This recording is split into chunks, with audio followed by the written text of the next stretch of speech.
خبردار، شاہوں سے حسد کرنا چھوڑ دے ورنہ تو دنیا میں شیطان ہو جائے گا، کیونکہ وہ اگر زہر کھا لے تو شہد بن جائے گا۔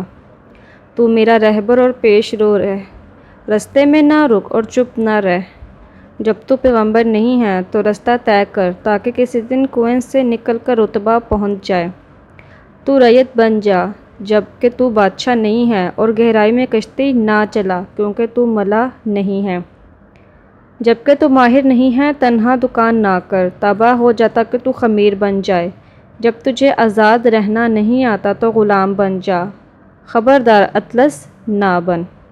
پہاڑ اگر سانپوں سے بھرا ہوا ہو تو پرواہ نہ کر، کیونکہ اس میں تریاک زار ہوتا ہے۔ نفسانی خواہشات ایک خطرناک سانپ ہے، اس کو ابتدا میں ہی مار ڈال ورنہ تیرا یہ سانپ اژدہا بن جائے گا۔ ہر بندہ اپنے سانپ یعنی خواہشات نفسانی کو چیونٹی سمجھتا ہے، تو اپنے بارے میں کسی صاحب دل سے معلومات حاصل کر لے۔ پاؤں کے انگوٹھے پر اور کانوں پر پسینہ آ جائے تو سمجھ جاؤ دولت ملنے والی ہے۔